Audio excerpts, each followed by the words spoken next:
នៅពេលដែលការអំពាវនាវរបស់ព្យាការីមូហាម៉ាត់បានដល់ការប្រកាសបើកចំហបែបនេះពួកមុស្រិគីនបានកើតកំហឹងយ៉ាងខ្លាំងហើយបានជេរប្រមាថប្រឆាំងនឹងអ្នកមូស្លីមរហូតដល់ជេរអល់ឡោះស៊ុបហានាហ៊ូវតាអាឡាចំណែកពួកអ្នកមូស្លីមវិញអល់ឡោះស៊ុបហានាហ៊ូវតាអាឡាបានហាមឃាត់ពួកគេមិនឲ្យធ្វើអ្វីដែលនាំឲ្យមានការជេរប្រមាថវិញនោះទេដោយបន្ទូលរបស់អល់ឡោះស៊ុបហានាហ៊ូវតាអាឡាថា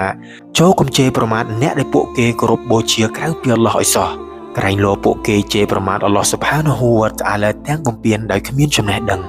ពួកមុស្រិគីនក៏បានសម្រេចបំផ្លាញការអំពាវនាវរបស់ព្យាការីមូហាម៉ាត់ទៅកាន់អល់ឡោះស៊ុបហានាហ៊ូវតាអាឡានិងរារាំងផ្លូវរបស់ព្យាការីមូហាម៉ាត់ដោយការគៀបសង្កត់ប្រើកម្លាំងនិងអំពើហិង្សាមេដឹកនាំនិងអ្នកដែលមានឥទ្ធិពលនៃពួកមុស្រិគីននីមួយៗបានធ្វើទរណកម្មលើអ្នកដែលមានជំនឿនៅក្នុងកុសសម្ព័ន្ធរបស់ខ្លួនហើយក្រុមមួយចំនួនទៀតបានទៅជួបអប៊ីតាឡិបដើម្បីឲ្យគាត់រារាំងព្យាការីមូហាម៉ាត់សល្លឡោះអាឡៃហ៊ីវ៉ាសាឡាំពីការអំពាវនាវទៅរកអល់ឡោះស៊ុបហានាហ៊ូវតាអាឡាគំនិតអាក្រក់របស់ពួកគេគឺពួកគេបានធ្វើទរណកម្មលើអ្នកមូស្លីមដូចជាប៊ីឡាលប៊ិនរ៉ាបាប៊ីឡាលគឺជាទិសកោរបស់អ៊ូម៉ៃយ៉ាកូនអាល់ជុមហ៊ីអ៊ូម៉ៃយ៉ាបានចងខ្សែនៅនឹងករបស់ប៊ីឡាលហើយបានប្រគល់ប៊ីឡាលទៅឲ្យក្មេងៗដើម្បីធ្វើបាបប៉ុន្តែប៊ីឡាលនៅតែនិយាយថាអល់ឡោះមានតែមួយអល់ឡោះមានតែមួយនៅពេលដែលថ្ងៃត្រង់ដែលក្តៅបំផុតពួកគេបាននាំប៊ីឡាលទៅលើវាលខ្សាច់និងលើថ្មដ៏សែនក្តៅបំផុតហើយពួកគេក៏បានគំរាមហើយនិយាយទៅកាន់ប៊ីឡាលថាបើឯងនៅតែមានជំនឿតាមមូហាម៉ាត់ទៀតឯងនឹងស្ថិតនៅក្នុងស្ថានភាពបែបនេះរហូតដល់ស្លាប់ប៊ីឡាលនៅតែនិយាយថាអល់ឡោះមានតែមួយអល់ឡោះមានតែមួយរហូតដល់អប៊ូបការអ៊ីស៊ីឌីកបានឃើញគាត់កំពុងរងទរណកម្មយ៉ាងឈឺចាប់គាត់ក៏បានទិញប៊ីឡាលនិងផ្ដល់សេរីភាពដល់ប៊ីឡាលចំណែកឯសូហាបាត់ផ្សេងទៀតដូចជាស៊ូហេបប៊ិនស៊ីណានអាមីរប៊ិនហ្វាហ៊ីរ៉ោះគាត់ត្រូវបានពួកមុស្រិគីនធ្វើទរណកម្មរហូតដល់ពួកគាត់បាត់បង់ស្មារតីនិងមិនដឹងថាខ្លួនកំពុងនិយាយអ្វីចំណែកឯអាប៊ូហ្វាគីហាគាត់គឺជាទាសកររបស់កុសសម្ព័ន្ធអាប់ឌុលដារពួកគេបាននាំគាត់ចេញទៅកន្លែងដ៏ក្តៅដោយចងជើងគាត់ដោយច្រវាក់ដែកនិងដោះសម្លៀកបំពាក់របស់គាត់ចេញ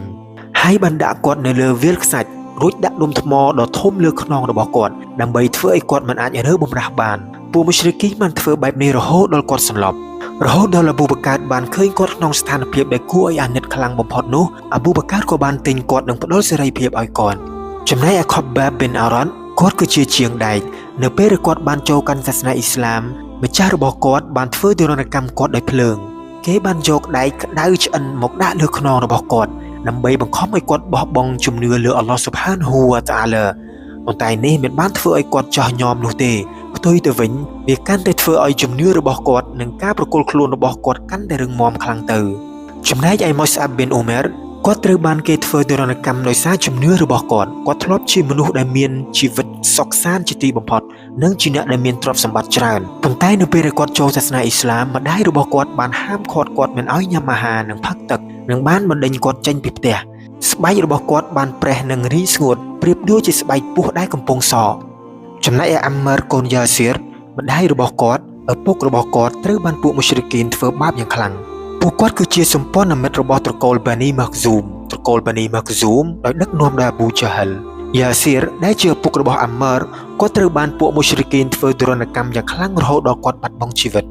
ចំណែកម្ដាយរបស់គាត់ឈ្មោះស៊ូម៉ៃយ៉ាដែលជាស្ត្រីដែលចាស់និងទន់ខ្សោយជាទីបំផុតនោះគាត់ត្រូវបានអាប៊ូជាហិលចាក់នឹងលំពែងនៅផ្នែកខាងមុខរហូតដល់គាត់បានបាត់បង់ជីវិតគាត់ក៏ក្លាយជាស្ត្រីទី1ដែលបានស្លាប់ក្នុងឆាហ៊ីដនៅក្នុងសាសនាអ៊ីស្លាមចំណែកឯអាម៉ឺរពួកមុស្រិគីនបានធ្វើបាបគាត់យ៉ាងខ្លាំងពេលខ្លះពួកគេឲ្យគាត់ស្លៀកគ្រឿងសឹកដែលធ្វើអំពីដែកនៅថ្ងៃដ៏ក្តៅជាទីបំផុតហើយពេលខ្លះទៀតយកដុំថ្មដាក់លើទ្រូងរបស់គាត់ពេលខ្លះទៀតក៏បញ្ញុកគាត់ទៅក្នុងទឹករហូតដល់ពេលខ្លះគាត់និយាយស្របទៅតាមពួកគេនិយាយប៉ុន្តែបេះដូងរបស់គាត់នៅតែពោរពេញក្នុងការមានជំនឿចំពោះអល់ឡោះស៊ុបហានាហ៊ូវតាអាឡារហូតដល់ពេលមួយនប៊ីសល្លឡោះអាឡៃហ៊ីវ៉ាសាឡាំបានឆ្លងកាត់ហើយឃើញបែបនោះគាត់ក៏បានសុំទូអាឲ្យដោយនប៊ីសល្លឡោះអាឡៃហ៊ីវ៉ាសាឡាំបានសុំទូអាថាសបរនអាលយ៉ាស៊ីរម៉ៅអ៊ីឌូគុមុលជន្ណាអល់ឡោហ៊ុមម៉ាហ្វីរលីអាលយ៉ាស៊ីរ